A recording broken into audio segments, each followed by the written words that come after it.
Continuación parte 4. Cada día en la misa conventual se dice cierta oración para que Dios les guarde el agua, la cual oración pretenden que ordenó el Padre San Vicente. Otra de las poblaciones que benefició San Vicente en esta visita fue la villa de Teulada, población no muy lejos de Cabo Martín en el Reino de Valencia, donde fue informado que cada día venían moros y talaban la tierra y se llevaban muchos cautivos. Era el santo bien semejante a Job, con el cual desde su niñez creció la misericordia. Y así, poniéndose en cierta parte del término de aquel pueblo, hizo una cruz en la peña y dijo que no llegarían más allí moros. En testimonio de esto, desde entonces acá, muchas veces han desembarcado moros cerca y nunca han llegado a Teulada, con ser verdad que han hecho gran daño en algunos pueblos cercanos.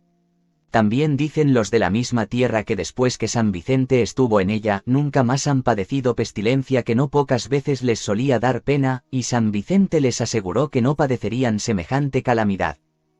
Fue cosa maravillosa lo que sucedió el año 1532, cuando encendiéndose la peste con furor en aquella parte del reino, no hirió a vecino alguno de Teulada, mientras en Benissa, lugar muy vecino a esta villa, hirió de manera que no solo acabó con todos sus moradores grandes y chicos, sino que mató a cuantos animales había en él, hasta los gatos y perros. El maestro Fray Joseph Ponti refiere en sus fragmentos históricos y noticias de los tiempos como cosa sucedida y averiguada en sus días. Este año 1685, viernes a 11 de mayo, sucedió en Valencia que pasando el Santísimo Sacramento para un enfermo por la tarde, por Santa Tecla, una lámpara que está dentro de una linterna colgada ante una cruz, que mira a la calle de Campaneros, se encendió por ella misma sin aceite por haberse acabado. Está la dicha cruz en un nicho con unas puertas en las cuales están pintados los dos Vicentes, mártir y Ferrer. Y el día antecedente sucedió que paseando un pobre mendigo dijo que como no tenían encendida la lámpara para alumbrar la cruz que había puesto allí San Vicente Ferrer viviendo. Y diciéndole que no había quien pagase el aceite, dio 2 dineros para aceite y se fue, y no pareció más, ni conocieron quién era el pobre. Compraron el aceite y ardió la lámpara aquella noche en que se acabó el aceite y murió la luz, y estuvo apagada y sin aceite hasta la tarde, que pasando nuestro Señor se encendió por sí misma, y lo vieron muchos por sus mismos ojos y duró hasta medianoche. De lo que se hizo puntual averiguación.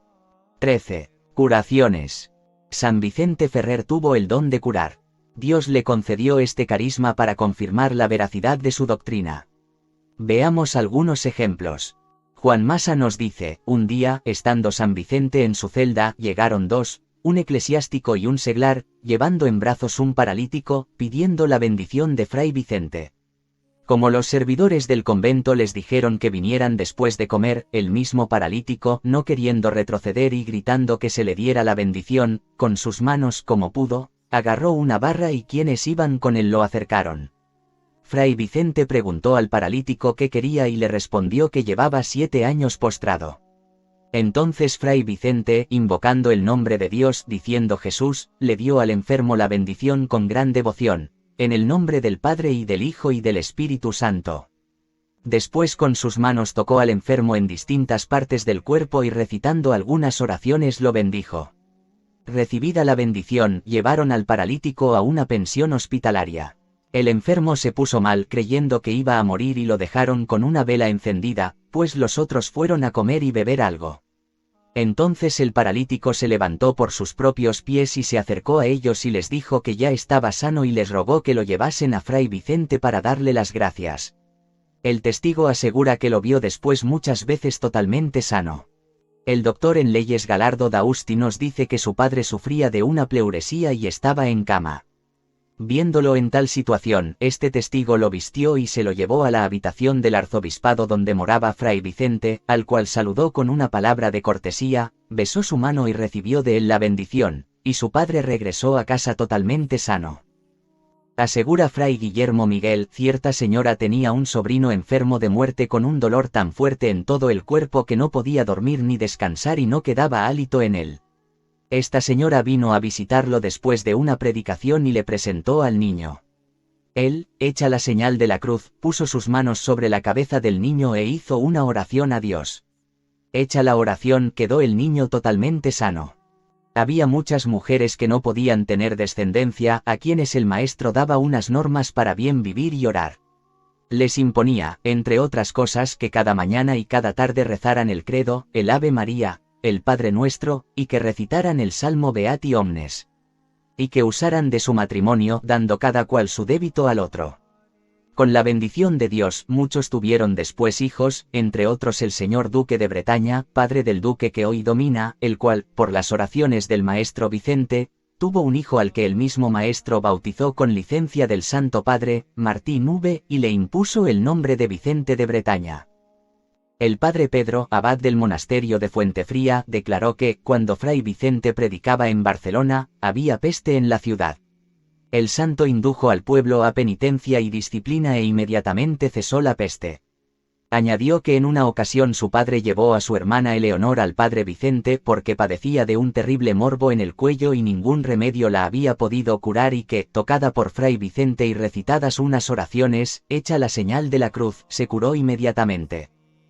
Predicando en Francia, en el Ducado de Bretaña, en la ciudad de Nantes, en el sermón había 60 o 70.000 hombres, mujeres y niños, y acudían a él muchos leprosos y enfermos de diversas enfermedades. Entre ellos hubo uno, llamado Juan Leven, atacado por una grave enfermedad, había yacido en el lecho durante 18 años, sin poder ser curado. Y cuando los demás enfermos corrían al maestro para ser sanados de sus enfermedades, él no podía acercarse. Después del sermón clamó fuertemente, diciendo: «Oh siervo de Dios, oh amigo de Dios, escúchame y mírame». Y no cesó de dar voces: «Siervo de Dios, compadécete de mí». Movido a piedad por las súplicas, el maestro se acercó a él y le dijo: «Plata y oro no tengo, pero lo que Dios me dio eso quiero impetrar para ti, en el nombre de nuestro Señor Jesucristo, levántate y vete en paz a tu casa». Y le impuso las manos diciendo: «Impondrán las manos sobre los enfermos y obtendrán el bien». E inmediatamente se levantó sano. El maestro Vicente dijo con lágrimas: «No a nosotros, Señor, no a nosotros, sino a tu nombre da la gloria». Y el que había sido curado, apenas podía salir e ir a su casa porque la multitud se lo impedía.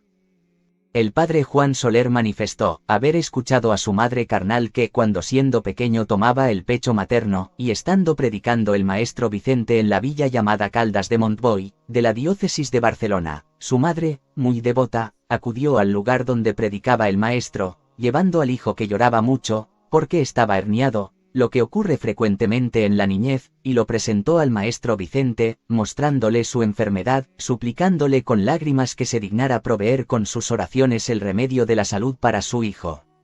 El maestro le dijo: «Mujer, ten buena esperanza porque tu hijo será liberado, y será clérigo, y tú quedarás consolada». Después, hecha la señal de la cruz y dichas las oraciones que acostumbraba, la madre del testigo se marchó a su casa, y desde aquella hora el niño fue poco a poco a mejor, hasta la total y perfecta salud. La madre lo atribuía a la santidad y a las oraciones del maestro Vicente. Contó igualmente que, estando él en la ciudad vituricense, en Francia, en casa de un ciudadano famoso llamado Juan de Castroforte, quien tenía una esposa noble llamada Juanita, que padecía una enfermedad en las manos con un muy fuerte y casi intolerable dolor, que acudiendo con gran devoción a la predicación del dicho maestro, un día se le acercó mostrándole la enfermedad que padecía, rogándole con lágrimas se dignara socorrerla en sus oraciones. Vista la devoción y la fe de la mujer, hizo la señal de la cruz sobre los lánguidos miembros y, recitada la oración acostumbrada, la mujer consiguió el beneficio de la salud. Proceso p. 172.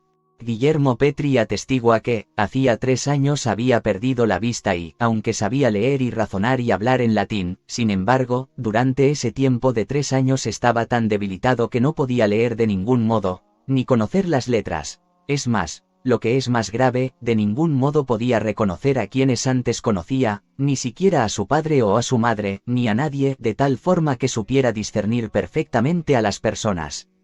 Cuando el maestro Vicente llegó a predicar en el Monte del Olivo de la diócesis de Carcasona, el día de Santa María del pasado mes de marzo hizo unos 37 años, el testigo que habla, que moraba entonces en Brano, distante de Monte Olivo como 2 leguas, oída la fama y la predicación y la santidad del maestro Vicente, movido por devoción, el dicho día de la fiesta de la bienaventurada María del mes de marzo, desde Bruno acudió al Monte Olivo para oír la predicación del maestro Vicente, encontrándole alojado en la capellanía de dicho lugar. Y mientras el maestro Vicente descendía por la escalera para predicar su sermón fuera de la villa en cierto lugar allí señalado, el testigo se puso de rodillas al pie de la escalera, diciendo al maestro Vicente que creyera que él era un verdadero discípulo de Cristo, suplicándole en alta voz que en nombre de nuestro Señor Jesucristo quisiera curarle de su enfermedad de los ojos y le 44 restituyera la vista. Entonces, el maestro Vicente, oyendo las palabras predichas, se quedó en pie y signó al testigo con la señal de la cruz en la cara y dijo algunas palabras de las que no se acuerda, por el tiempo que ha pasado, y volvió a hacer la señal de la cruz. Y el que habla, enseguida, allí mismo, en presencia de más de 200 personas recobró la vista, de modo que tuvo buena vista como cualquier hombre puede tenerla, y todavía tiene una vista clara, por la gracia de Dios. Tomás Lebrun dice, cierto día cuando el maestro Vicente regresaba de la predicación a casa, la señora Margareta había puesto al fuego una caldera llena de agua de colada y estaba entonces hirviendo. Un hijo suyo, Juan, que entonces tenía 3 años y que vive todavía, cayó en dicha caldera hirviente, por lo que se esperaba muriera, o, al menos, quedase incapacitado.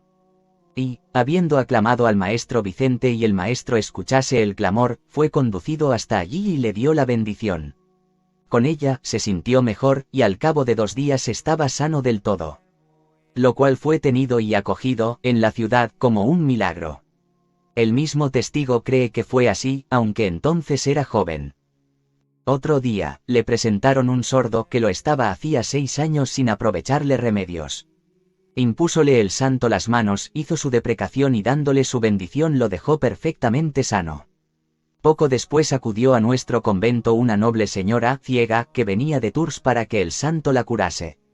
Tocóle San Vicente por 3 veces los ojos, repitiendo estas palabras, Jesús te alumbre, y con solo esto cobró la vista muy clara y perfecta, y se restituyó alegre a su tierra, asistida de su esposo. En Vans los oyentes llegaban a veces a 70.000 personas y todos le oían con tanto gusto. Nadie dejaba el puesto aunque lloviese o nevase. Curó por estos días varios enfermos. Soldó y dejó sana una costilla quebrada de un marinero con una oración, añadiendo el contacto de sus manos y la bendición. Con el mismo contacto curó de repente una paralítica de la cabeza y brazo. Con su bendición libró a otra mujer del intenso dolor de cabeza que desde hacía 20 años padecía, sin que le repitiese en otros 20. De este accidente libró a otras 2, imponiéndoles las manos y haciendo una breve deprecación.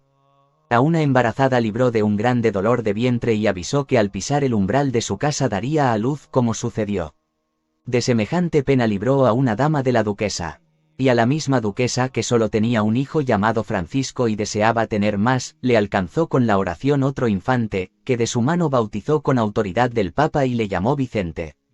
Murió este niño en breve y luego el santo le anunció otro, el cual fue don Pedro, quien muerto don Francisco, pasó a ser duque de Bretaña. Bernardo, catalán de Prats dijo que, mientras el maestro Vicente se hallaba en la ciudad de Lérida, estaba predicando cierto día en el lugar de Santo Domingo de la Orden de Predicadores, de la misma ciudad, fuera de la iglesia, en despoblado. Estaba presente el rey Fernando y una gran multitud de pueblo. Fray Vicente, desde el púlpito, vio a lo lejos, a media milla, a un hombre enfermo y debilitado en sus miembros, de forma que no podía caminar sino arrastrándose, con las manos en tierra. Viéndolo, Fray Vicente dijo así al rey Fernando, Sagrada Majestad, viene un hombre, a quien veo de lejos, debilitado de miembros, que no puede caminar sino con las manos en tierra. Ruego, por la gracia de nuestro Señor Jesucristo, que le enviéis a 2 de vuestros soldados, dignos de fe, para ver si es verdad que está debilitado de sus miembros y no puede caminar sino arrastrándose. El rey Fernando envió a 2 de sus soldados, a saber, al señor Guillermo de Apela, del condado de Urgel y al señor Hugo de Vallats, los cuales encontraron a dicho hombre debilitado y enfermo, como había dicho Fray Vicente. Después le llevaron al enfermo, y vieron cómo Fray Vicente hacía la cruz sobre el enfermo y, de repente, éste se levantó y caminaba por sus pies sin ayuda de las manos como si estuviese sano. Y esto dijo haber sido público, ante el rey y ante el pueblo, contando los mismos militares la enfermedad y la salud alcanzada del modo predicho. El testigo estuvo presente y lo vio, y han pasado cerca de 40 años, más o menos. Interrogado si la salud fue duradera respondió que sí, porque lo vio durante 2 años siguiendo al maestro Vicente en su compañía. En Montblanc, un desdichado hombre llamado Mateo perdió el oído y también el seso y con su fusta mató a algunos hombres, por lo cual fue echado de la tierra y hacía vida en los desiertos como bestia. Cuando vino el tiempo en que la misericordia de Dios quiso remediarle, soñó que volvía a Montblanc y que un fraile predicador le sanaba. Con esta imaginación vino a Montblanc y halló a San Vicente predicando a muchos enfermos, y juntándose con ellos contó al santo su trabajo y díjolo con tanto sentimiento y lágrimas que al mismo santo hizo llorar, así como lloró el Redentor viendo llorar a la Magdalena. Apartóse el bienaventurado padre de la gente y recogióse un rato con Dios, y a lo que parece, como otro Moisés, estuvo debatiendo, a nuestro modo de hablar con la justicia de Dios. En fin, cuando alcanzó del mismo Dios lo que quiso, volvió al hombre y haciéndole la señal de la cruz en la frente y orejas, le metió los dedos en ellas, y le dijo: no dudes, hijo, que Dios te dará perfecta salud, pero antes que de aquí te vayas, confiesa tus pecados al sacerdote y toma de buena voluntad la penitencia que te diere.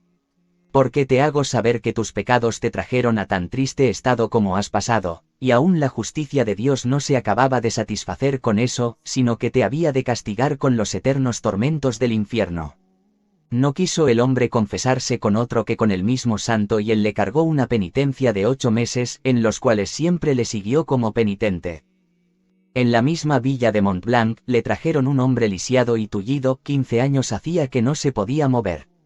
Rogáronle los padres al mozo que le sanase y él, volviéndose a una imagen de Nuestra Señora que allí estaba, hizo oración por él, y con el favor de la Reina del Cielo, por cuyas manos nos hace Dios tantas mercedes, hizo una cruz sobre el enfermo y con gran espanto de la gente, se levantó luego y se fue de allí por sus pies. Perseverando el santo en la dicha villa de Montblanc le sucedió una desgracia a un mozo albañil llamado Antonio Pío.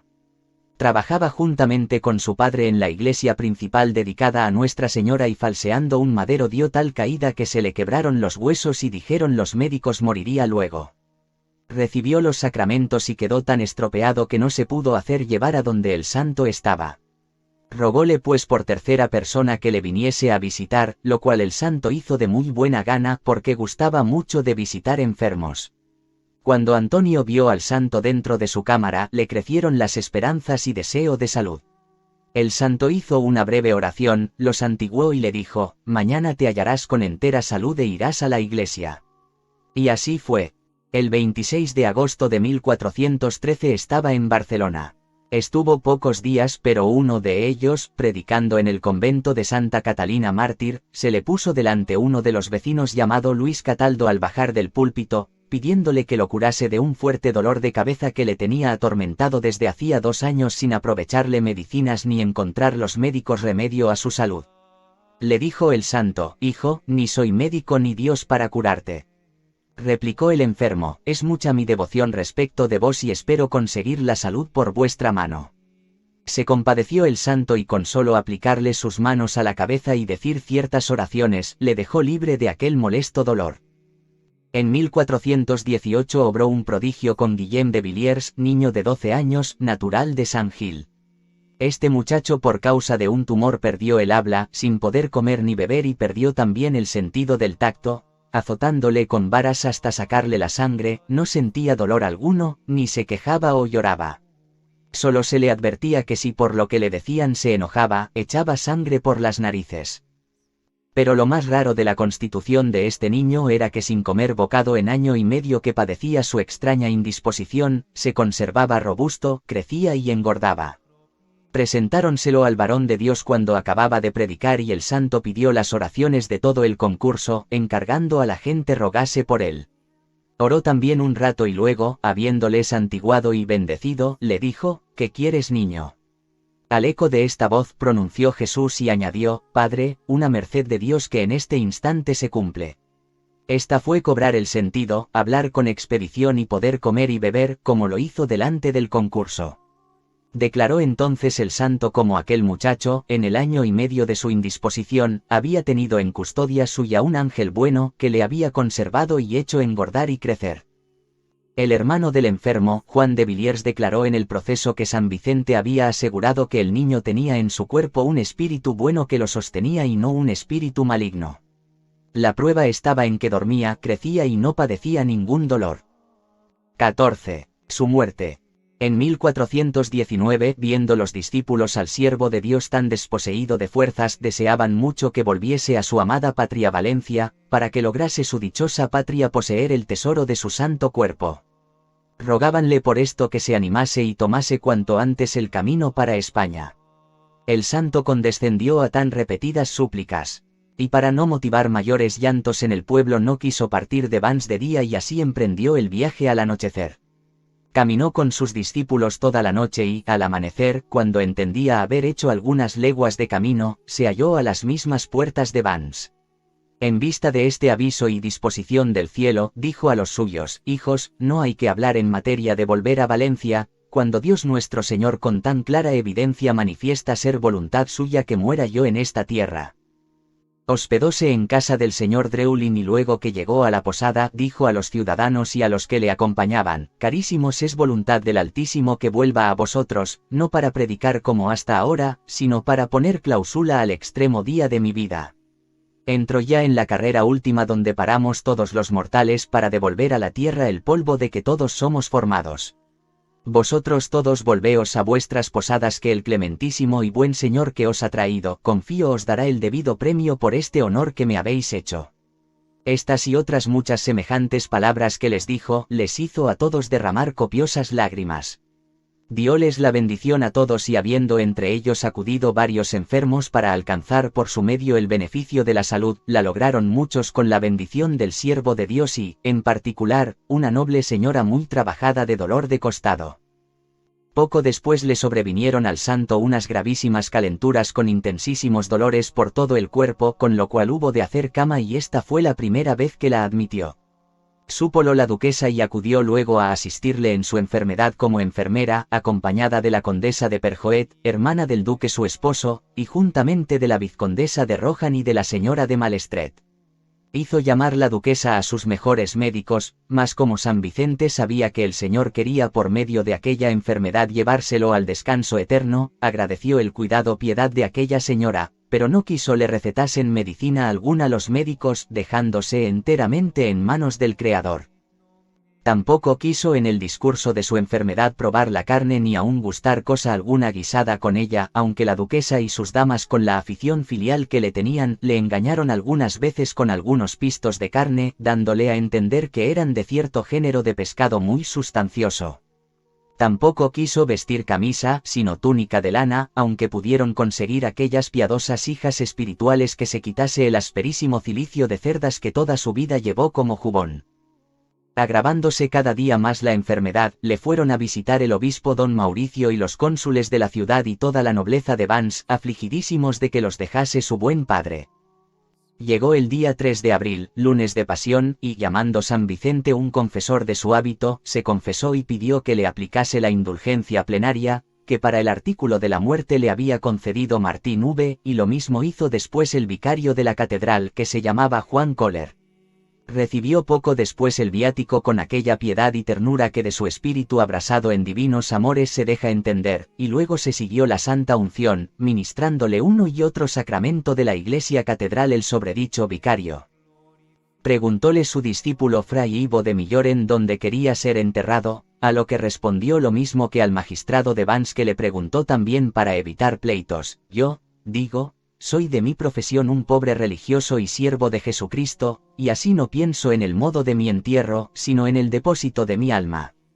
Pero así como viviendo he deseado y procurado la paz, también deseo se mantenga después de mi muerte. Y para esto, no habiendo en esta ciudad convento de mi orden, dejo esa disposición al arbitrio del obispo y del duque.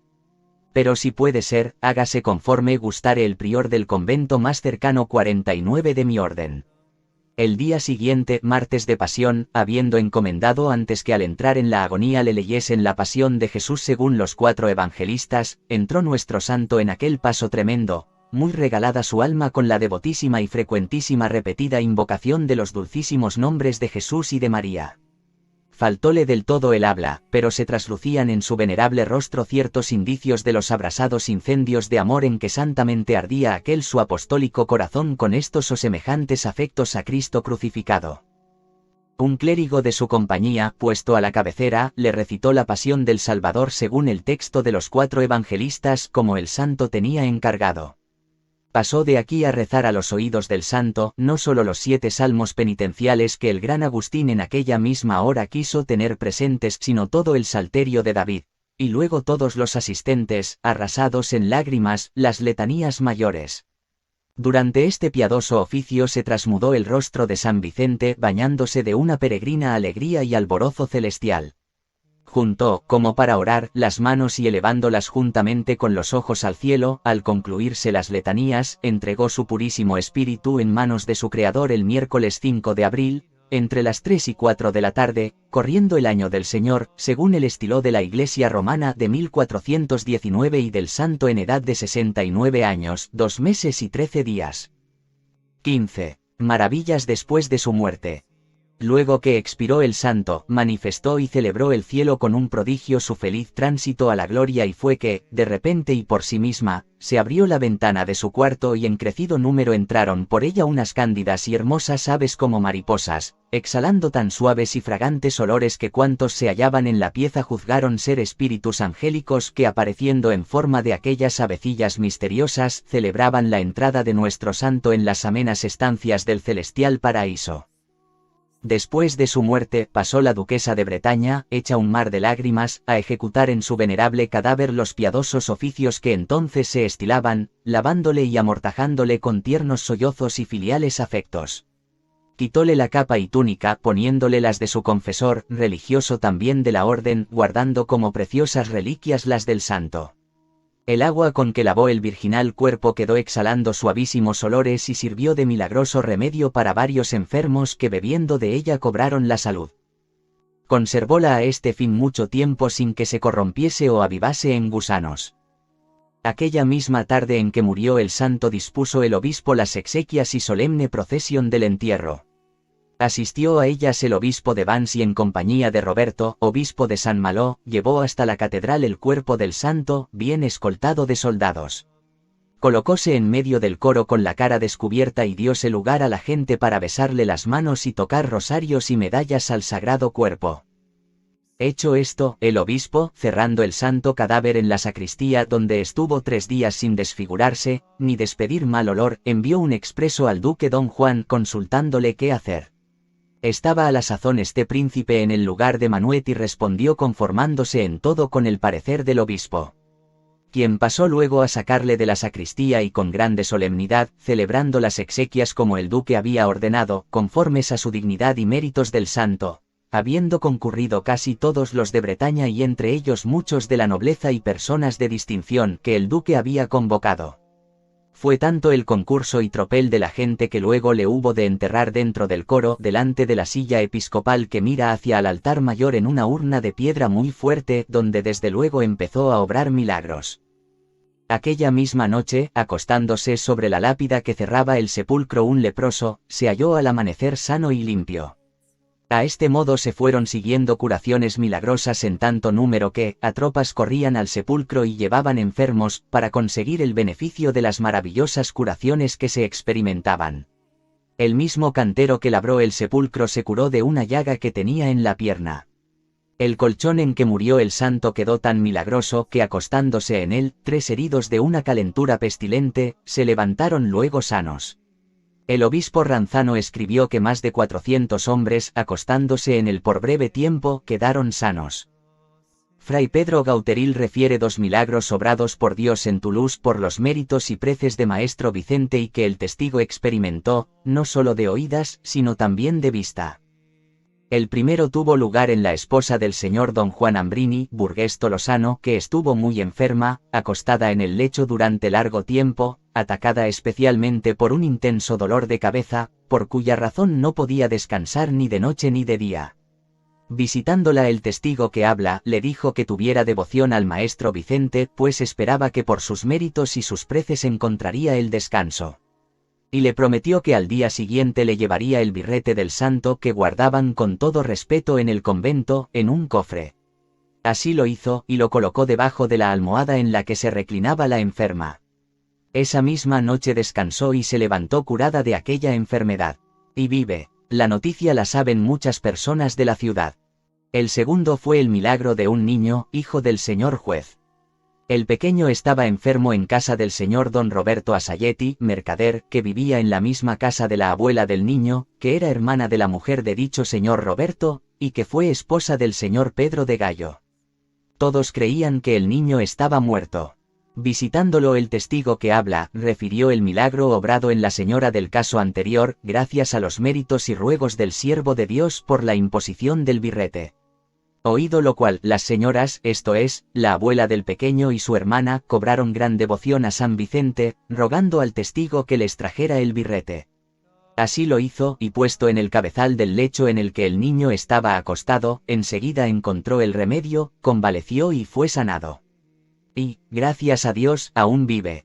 Miguel Maceot relata que, más o menos un año después de la muerte del santo, vio a un grupo de hombres y mujeres venidos desde Normandía, que habían llevado al sepulcro a un niño, asegurando que lo habían transportado muerto y que lo habían encomendado al siervo de Dios para que le devolviera la vida, y que, hecho el voto, gracias a la intercesión de San Vicente según creen, resucitó y recuperó la vida.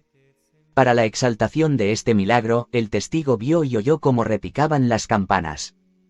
Añade que hace unos 2 meses, él mismo enfermó de un ojo pensando que tenía dentro o una piedra o una astilla. No podía ni dormir ni descansar y, para recuperar la normalidad, se encomendó al santo. Enseguida, hecho el voto, recuperó la salud y lo cual cree sinceramente que sucedió de forma milagrosa gracias al siervo de Dios. Por ello, ofreció un ojo de cera al sepulcro, dando gracias humilde y devotamente. Depone igualmente haber conocido a muchos otros tanto de Francia como de España y de otros lugares que venían en peregrinación al sepulcro del santo, pernoctando en él, y asegurando haberse visto sanados de diversas enfermedades por su intercesión.